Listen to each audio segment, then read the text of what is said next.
नमस्कार भक्तों, आपका एक बार फिर से स्वागत है हमारे चैनल भक्ति की शक्ति में। आज की इस वीडियो में हम आपको बताएंगे कि पितृपक्ष में गीता का 11वां अध्याय क्यों जरूरी है। जय श्री कृष्ण भक्तों। ओम नमो भगवते वासुदेवाय। ओम पितृदेवाय नमः। श्राद्ध पक्ष में पितरों की मुक्ति के लिए गीता का 11वां अध्याय अवश्य पढ़ना और सुनना चाहिए। पितृपक्ष में जानिए क्या है श्राद्ध की महिमा। आज हम सभी अपने पितरों की आत्मा की शांति और मोक्ष की कामना के लिए श्रीमद् भगवद गीता के 11वें अध्याय का पावन स्मरण करेंगे।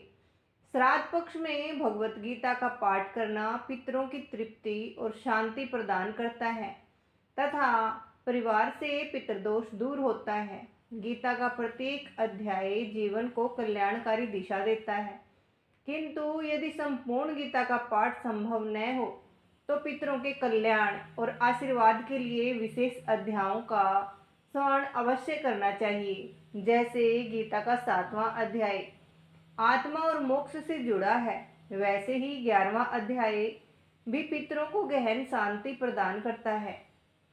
11वें अध्याय का नाम है विश्व रूप दर्शन योग और यह अध्याय 55 श्लोकों का दिव्य अमृत है। इसमें अर्जुन भगवान से उनके विराट स्वरूप के दर्शन की प्रार्थना करते हैं और भगवान श्री कृष्ण अर्जुन को दिव्य दृष्टि देकर संपूर्ण ब्रह्मांड का दर्शन कराते हैं। जब भगवान अपना विराट रूप प्रकट करते हैं तो उसमें सभी देवता, ऋषि, यज्ञ, वेद, लोक और पितृ समाहित दिखाई देते हैं। यह रूप इतना भव्य और दिव्य होता है कि अर्जुन विस्मित और भयभीत होकर बार बार भगवान से निवेदन करते हैं कि वे अपने पूर्व के मधुर और सौम्य रूप में लौट आएं। अंततः भगवान उन्हें आश्वस्त करते हुए कहते हैं कि केवल अनन्य भक्ति से ही इस विराट रूप का दर्शन संभव है और जो भक्त नित्य मेरे स्मरण में लीन होकर निरंतर मेरा नाम जपता है वही अंततः मुझे प्राप्त करता है। पितृपक्ष में जब इस अध्याय का श्रद्धापूर्वक पाठ या श्रवण किया जाता है तो भगवान की कृपा से पितृ संतुष्ट होते हैं, उन्हें दिव्य शांति प्राप्त होती है और उनके आशीर्वाद से परिवार पर कृपा, समृद्धि और मंगल छा जाता है। इसलिए गीता का यह अध्याय श्राद्ध पक्ष में विशेष फलदायी माना गया है और जो इसे श्रद्धा से पढ़ता या सुनता है उसके कुल में 7 पीढ़ी के पितृ तृप्त होकर मोक्ष का मार्ग पाते हैं।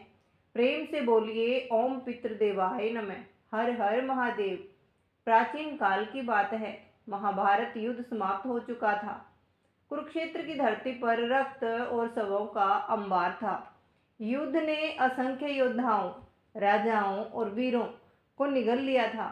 कौरव और पांडव कुल की गाथाएं इतिहास बन चुकी थी। युद्ध समाप्त होने के बाद धर्मराज युधिष्ठिर राज्याभिषेक कर चुके थे, परंतु उनके हृदय में एक प्रश्न बार बार उठता था कि इतने बड़े युद्ध के बाद क्या हमारे कुल के पितृ संतुष्ट हुए हैं? क्या उन्होंने हमें क्षमा कर दिया है? क्या वे हमें आशीर्वाद देंगे या वे अभी भी अपूर्ण कामनाओं के साथ भटक रहे होंगे? एक दिन जब पितृपक्ष आया तो युधिष्ठिर ने महर्षि व्यास के पास जाकर निवेदन किया, हे गुरुदेव, आपने वेदों और पुराणों का गूढ़ ज्ञान प्राप्त किया है। आप ही हमें ये बताएं कि पितरों को तृप्त करने का सर्वोत्तम उपाय क्या है। कौन सा पाठ, कौन सा अनुष्ठान ऐसा है जिससे पितृ तुरंत खुश होकर अपने वंशज को आशीर्वाद प्रदान करते हैं? महर्षि व्यास मुस्कुराए और बोले, राजन, तुमने बहुत उचित प्रश्न किया है। पितृपक्ष के समय केवल अन्न, जल और तिल अर्पित करना ही पर्याप्त नहीं है। पितृ केवल भोजन से तृप्त नहीं होते, वे चाहते हैं कि उनका वंशज उन्हें ईश्वर के साथ जोड़ दे, उन्हें परम गति की ओर ले जाए। ऐसा करने का सर्वोत्तम उपाय है कि श्राद्ध के समय भगवत गीता का 11वां अध्याय, जिसे विश्व रूप दर्शन योग कहा जाता है, श्रद्धा पूर्वक पढ़ा और सुना जाए। युधिष्ठिर ने विस्मय से पूछा, गुरुदेव, ऐसा क्यों? तब व्यास जी ने विस्तार से बताया, राजन, 11वें अध्याय में भगवान श्री कृष्ण ने अर्जुन को अपना विराट विश्व रूप दिखाया था। उस विश्व रूप में क्या नहीं था? उसमें संपूर्ण लोक, देवता, यज्ञ, वेद, आकाश, दिशाएं, काल और यहाँ तक कि पितृ भी समाहित थे। जब अर्जुन ने देखा कि भगवान के मुख में संपूर्ण ब्रह्मांड प्रविष्ट हो रहा है, देवता, दैत्य, ऋषि, यक्ष, गंधर्व सभी उस विराट स्वरूप में समाहित हैं, तब उसे यह अनुभव हुआ कि भगवान ही संपूर्ण ब्रह्मांड के आधार है। उसी विराट स्वरूप में पितरों का स्थान भी है। व्यास जी के आगे कहा, इसलिए जब कोई मनुष्य पितृपक्ष में 11वें अध्याय का पाठ करता है तो उसके पितृ मानव स्वयं भगवान के विराट स्वरूप का दर्शन करते हैं। वे भोजन से जितना संतोष नहीं पाते, उससे कहीं अधिक गीता के इस दिव्य अध्याय के स्मरण से आनंद और शांति का अनुभव करते हैं। यह उन्हें मोक्ष और उच्च लोकों की प्राप्ति का मार्ग देता है। यह सुनकर युधिष्ठिर के हृदय में श्रद्धा जागी और उन्होंने संकल्प लिया कि जब तक वे जीवित रहेंगे, पितृपक्ष के अवसर पर 11वें अध्याय का पाठ अवश्य करेंगे। महर्षि व्यास ने कथा को और गहराई में ले जाकर कहा, राजन, 11वें अध्याय का महत्व केवल पितरों की तृप्ति तक ही सीमित नहीं है, बल्कि यह जीवित मनुष्यों के लिए भी उतना ही कल्याणकारी है। अर्जुन जब युद्ध भूमि में मोह और भ्रम से ग्रस्त था, तब भगवान ने उसे यह अध्याय सुनाया और अपना विराट रूप दिखाया। उस विराट रूप में अनंत सूर्य की ज्योति, काल का अद्भुत रूप और सृष्टि का आरंभ और अंत सब कुछ दिखाई दिया। अर्जुन पहले आश्चर्यचकित हुआ, फिर भयभीत हुआ और अंत में शरणागत होकर भगवान से प्रार्थना करने लगा। इसी प्रकार जब हम इस अध्याय का पाठ करते हैं तो पितृ भी अपने मोह, भय और बंधनों से मुक्त होकर भगवान की शरण में चले जाते हैं। युधिष्ठिर ने यह कथा सुनकर उसी दिन अपने भाइयों और ब्राह्मणों को बुलाया और कहा, आज से पितृपक्ष के अवसर पर गीता के 11वें अध्याय का पाठ अवश्य किया जाएगा। जब श्राद्ध का दिन आया, पांडवों ने नदी के किनारे पितरों का तर्पण किया, तिल और जल अर्पित किया। फिर धर्मराज ने स्वयं गीता का 11वां अध्याय पाठ करना आरंभ किया। जैसे जैसे श्लोक गूंजते गए, ऐसा प्रतीत हुआ मानो आकाश में दिव्य प्रकाश फैल गया हो, वातावरण में मधुर गंध भर गई हो और चारों ओर से अदृश्य स्वर आने लगे हो, मानो पितृ कह रहे हो, वत्स, आज हम तृप्त हो गए। हमें वह प्राप्त हुआ जिसकी हमें अनेक युगों से प्रतीक्षा थी। अन्न से शरीर तृप्त होता है, जल से प्राण तृप्त होते हैं, किंतु गीता के श्लोकों से आत्मा तृप्त होती है। आज तुमने हमें भगवान के स्वरूप का साक्षात्कार कराया है। ऐसा कहते हुए पितृ आशीर्वाद देकर परमलोक की ओर चले गए। तब से यह परंपरा बन गई कि पितृपक्ष में केवल तर्पण और भोजन ही नहीं, बल्कि गीता का पाठ भी किया जाए, विशेषकर 11वें अध्याय का, क्योंकि यही अध्याय पितरों को सीधा भगवान के विराट स्वरूप से जोड़ देता है। धर्मराज युधिष्ठिर ने अपने वंशजों को आदेश दिया कि इस परंपरा को कभी न छोड़ना, और इसी से यह परंपरा आज तक जीवित है। आज भी जब कोई साधक, गृहस्थ या श्रद्धालु पितृपक्ष के समय 11वें अध्याय का पाठ करता है तो उसके चारों ओर दिव्य आभा फैल जाती है। पितृ खुश होकर उसके घर में सुख, शांति और समृद्धि का आशीर्वाद देते हैं। यहाँ तक कि जिन परिवारों में पितृदोष होता है, जहाँ अकाल मृत्यु हुई हो, अशांति हो, वहाँ भी इस अध्याय का पाठ करने से दोष शांत हो जाता है। पितृ खुश होकर अपनी अधूरी इच्छाओं को त्याग कर परम गति को प्राप्त करते हैं। इसलिए यह अध्याय पितरों के लिए मार्गदर्शक और जीवित लोगों के लिए कल्याणकारी है। इस प्रकार हे भक्तजनों, जब भी आप पितृपक्ष में श्राद्ध करें तो केवल अन्न और जल से पितरों को तृप्त करने का प्रयास न करें, बल्कि गीता के इस 11वें अध्याय का श्रद्धापूर्वक पाठ करें। यह पाठ न केवल पितरों को संतुष्ट करता है, बल्कि आपको भी भगवान श्री कृष्ण की शरण में ले जाता है। यही कारण है कि पितृपक्ष में गीता के 11वें अध्याय का पाठ करना सर्वोत्तम और शाश्वत परंपरा मानी गई है। विश्वरूप दर्शन योग। अर्जुन उवाच, मदनुग्रहा परम गुहान्म ध्यानमत् गीत यत व्योक्तम वचस्तेन मोहत्यम विगतो मम। अर्जुन बोले, आपकी कृपया से आत्मज्ञान से संबंधित जो परमार्थ तत्व आपने कहा है उससे मेरा मोह नष्ट हो गया है। भव्याप्यो ही भूताना शर्तो विस्तरसो मया तव तय कमल पत्राक्ष महामयमपि चाव्ययम। हे कमल नयन, मैंने आपसे जीवों की उत्पत्ति और प्रलय के विषय से विस्तार से सुना है और आपके अविनाशी महात्म्य को भी जाना है। हे परमेश्वर, आपने जैसा अपने विषय में कहा है वह सब सत्य है। अब मैं आपके उस दिव्य ऐश्वर्य युक्त रूप का दर्शन करना चाहता हूँ। हे प्रभु, यदि आप समझते हैं कि मैं आपके उस स्वरूप को देखने में समर्थ हूँ तो हे योगेश्वर, आप मुझे वह अविनाशी रूप दिखाइए। पर में पश्य में पार्थ रूपाणी सत्सोच्चय सहस्त्रम नानाविधानी दिव्ययानी नाना वर्णाकृतिनी च। भगवान बोले, हे पार्थ, अब तुम मेरे सैकड़ों और हजारों विभिन्न प्रकार के दिव्य रूपों को देखो जो अनेक वर्णों और आकृतियों से युक्त हैं।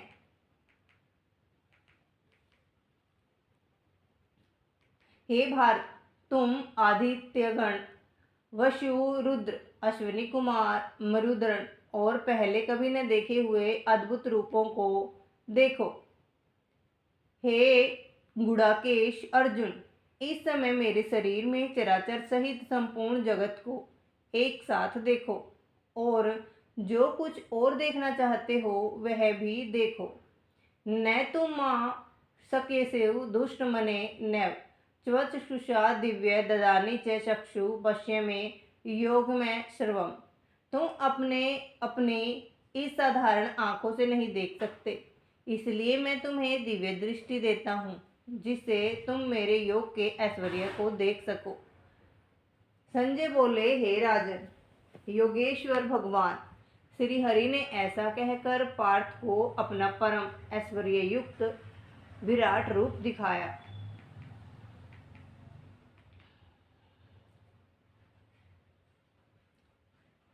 उस रूप में अनेक मुख और नेत्र थे, अनेक अद्भुत दृश्य थे, अनेक दिव्य आभूषण और अनेक उठाए हुए दिव्य आयुध थे। वह रूप दिव्य मालाओं, वस्त्रों और गंधों से विभूषित था और संपूर्ण ब्रह्मांड में मुख किए हुए अनंत देव रूप था। उस समय पांडव अर्जुन ने उस एक स्थान पर देव देव के शरीर में संपूर्ण जगत को अनेक विभागों में एकत्रित देखा। तब अर्जुन विस्मय से भरकर रोमांचित होकर देव के सामने सिर झुकाकर हाथ जोड़कर बोले, अर्जुन उवाच। अर्जुन बोले, हे देव, मैं आपके शरीर में सभी देवताओं को देख रहा हूँ, विभिन्न प्रकार के प्राणियों के समूह को देख रहा हूँ, कमलासन पर स्थित ब्रह्मा जी को, शिव जी को, सभी ऋषियों को और दिव्य नागों को भी देख रहा हूँ। अर्जुन ने कहा, हे कृष्ण, आपने जो अपने आत्म तत्व का भक्तों पर कृपा का और ब्रह्म स्वरूप का रहस्य मुझे बताया है उससे मेरा मोह दूर हो गया है और मैं अत्यंत संतुष्ट हूँ। अब मैं आपकी ऐश्वर्य युक्त दिव्य रूप शक्ति को देखना चाहता हूँ। भगवान श्री कृष्ण बोले, हे पार्थ, अब तुम मेरे अनंत दिव्य रूपों को जो विविध रंग रूप और स्वरूपों में प्रकट हैं देखो। आदित्य, वसु, रुद्र, अश्विनी कुमार और मरुद्गणों को देखो, साथ ही ऐसे अद्भुत रूप भी देखो जिन्हें पहले कभी नहीं देखा। मेरे शरीर में ही एक साथ संपूर्ण चराचर जगत को देखो, परंतु यह रूप तुम अपनी सामान्य आंखों से नहीं देख सकते, इसलिए मैं तुम्हें दिव्य नेत्र देता हूँ। संजय ने धृतराष्ट्र से कहा, हे राजन, इसके बाद योगेश्वर श्री कृष्ण ने अर्जुन को अपना परम ऐश्वर्य युक्त विश्व रूप दिखाया। उस रूप में असंख्य मुख, नेत्र, अद्भुत दर्शनों, दिव्य आभूषणों और दिव्य आयुधों का प्रकाश हो रहा था। दिव्य गंध, दिव्य वस्त्र और आभूषणों से सुशोभित वह विश्वरूप आश्चर्यमय, अंत है और सब और मुख वाला था। वह ऐसा प्रकाशित था जैसे आकाश में सहस्त्र सूर्य एक साथ उदय हो जाए। अर्जुन ने देखा कि उस विश्वरूप में संपूर्ण जगत अनेक विभागों सहित एक ही स्थान पर विद्यमान है। अर्जुन विस्मित और रोमांचित होकर बोले, हे भगवान, मैं आपके शरीर में अनेक देवताओं, अनेक समूहों, ब्रह्मा को कमलासन पर बैठे और सभी ऋषियों तथा दिव्य सर्पों को देख रहा हूँ। मैं आपको अनेक भुजाओं, उदरों, मुखों और नेत्रों सहित अनंत रूपों में सब और व्याप्त और तेजस्वी देख रहा हूँ। आपका यह रूप देखकर मैं चकित हूँ और भयभीत भी। आपके मुखों से अग्नि प्रकट हो रही है, आपकी ज्वालाएं सबको भस्म कर रही हैं। मैं आपको आकाश और दिशाओं से व्याप्त देख रहा हूँ। देवराज इंद्र और सभी देवता आपके अंदर प्रवेश कर रहे हैं, कुछ स्तुति कर रहे हैं। महर्षि और सिद्धजन प्रणाम कर आपकी महिमा गा रहे हैं। मैं देखता हूँ कि आपके मुखों में भीमाकार अग्नि से युक्त दांत हैं और वे सब दिशाओं को प्रज्वलित कर रहे हैं। दुर्योधन के सभी पुत्र भीष्म, द्रोण और कर्ण और बहुत से योद्धा आपके मुखों में प्रवेश कर नष्ट हो रहे हैं। जैसे पतंगे जलती हुई अग्नि में वेग से गिरते हैं, वैसे ही ये सब योद्धा आपके मुखों में प्रवेश कर रहे हैं। अर्जुन भयभीत होकर बोले, हे देवेश, हे जगन्निवास, आपके विष्णु रूप को देखकर मैं स्तब्ध हो गया हूँ और मेरे चित्त में भव्य व्याप्त हो गया है। कृपया करके बताइए कि आप कौन हैं। भगवान बोले, हे अर्जुन, मैं काल हूँ, जो लोगों का संहार करने के लिए प्रकट हुआ हूँ। तुम्हारे विरोधी योद्धा बिना तुम्हारे युद्ध किए ही नष्ट हो जाएंगे, इसलिए उठो और युद्ध करो। विजय तुम्हारी ही होगी। मैं पहले से ही सबका संहार कर चुका हूँ, तुम केवल निमित्त मात्र बनो। द्रोण, भीष्म, कर्ण और अन्य योद्धा पहले ही मेरे द्वारा मारे जा चुके हैं, तुम केवल युद्ध करो। अर्जुन ने भयभीत और कांपते हुए भगवान से प्रार्थना की, हे अनंत रूप, आपकी महिमा सुनकर सब खुश हैं, लेकिन आपके विकराल रूप से सब भयभीत हैं। हे विश्वेश्वर, आप आग पुरुष, परम आधार और सनातन सत्य हैं। आप वेदों के ज्ञाता, आप परम पुरुष और परम नियंता है। आप वायु, यम, अग्नि, चंद्र, वरुण और ब्रह्मा सब है। मैं बार बार आपको प्रणाम करता हूँ। आपके सामने पीछे सभी ओर से आपको नमन करता हूँ। आप अनंत बल और अनंत प्रभाव वाले हैं। यदि मैंने आपको मित्र मानकर हे कृष्ण, हे यादव, हे सखा कहकर मजाक किया हो या किसी भी प्रकार से अनादर किया हो तो कृपया क्षमा करें। आप समस्त जगत के पिता हैं, आप पूजनीय और महान गुरु हैं। आपके समान न कोई है और न ही होगा। कृपया करके मेरी भूलों को क्षमा कीजिए। जैसे पिता पुत्र को, मित्र मित्र को या पति पत्नी को क्षमा करता है, वैसे ही आप भी मेरी भूल क्षमा करें। मैं आपको उसी रूप में देखना चाहता हूँ जिस रूप में पहले देखता था। कृपया करके वह सौम्य रूप दिखाइए। भगवान श्री कृष्ण बोले, हे अर्जुन, मेरे इस भयानक विश्व रूप को देखना बहुत कठिन है। न देवता और न ऋषि इसे देख सकते हैं। केवल भक्ति से ही कोई मुझे इस प्रकार देख सकता है। परंतु अब भय मत करो, मैं तुम्हें अपना वह सौम्य चार भुजा वाला रूप दिखाता हूँ। फिर भगवान ने अपना चतुर्भुज रूप दिखाया और अंत में अपना मानव रूप धारण किया। अर्जुन ने शांति और आनंद का अनुभव किया। भगवान बोले, हे अर्जुन, इस रूप को देखना बहुत कठिन है। वेदाध्ययन, यज्ञ, दान, तपस्या और कर्मकांड से भी इसे देखना संभव नहीं है। केवल अनन्य भक्ति से ही कोई मुझे इस प्रकार देख सकता है और जान सकता है। जो भक्त निरंतर मेरा स्मरण करता है, आसक्ति और द्वेष से रहित है, सभी प्राणियों का मित्र और करुणामय है, वह मेरे पास आता है और मेरे द्वारा ही परम धाम को प्राप्त करता है। प्रेम से बोलिए, जय श्री कृष्ण, जय श्री हरि विष्णु, हर हर महादेव। ऐसे ही रोचक और आध्यात्मिक कहानियाँ सुनने के लिए हमारे चैनल को सब्सक्राइब करें और वीडियो को लाइक और शेयर जरूर करें। धन्यवाद। राधे राधे। जय श्री कृष्णा। ओम पितृदेवाय नमः।